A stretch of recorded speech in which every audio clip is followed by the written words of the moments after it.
pain is a motivator. Pain is not necessarily always bad. If you're in pain, it's going to motivate you to move, to change something. And to mask that with drugs, to dull that pain with drugs is not necessarily a good thing. That is wise advice. And I wish more people thought that way, particularly more doctors. You know, I have so many friends that have gone to a doctor because they're not feeling so good, and they're almost immediately wanting to throw them on something. Yeah, that's not smart. In all the years you've been doing this, have you noticed, like, was depression as prevalent, like the term depression, or was it doesn't, I mean, I don't really remember it being a thing when I was a kid that was discussed the way it's discussed now. Now it's discussed the way people discuss all sorts of other ailments. Is it just an awareness thing, or is it just people are thinking about it now in different terms? Well, I think it's part of the narrative now, and I think with social media, with the internet, not just social media, but with the internet, I think there's just a lot more.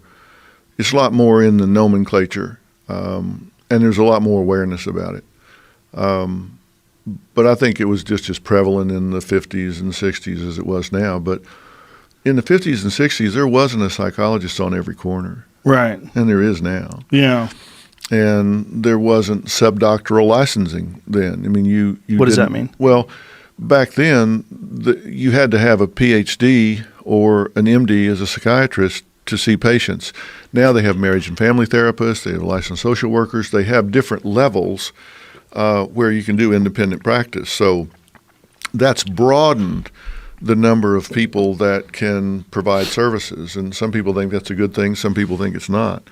I generally think it's a good thing, because I think 58% of our rural markets today have no psychiatrist available, and something like 50 or roughly have no mental health professional available at all, none.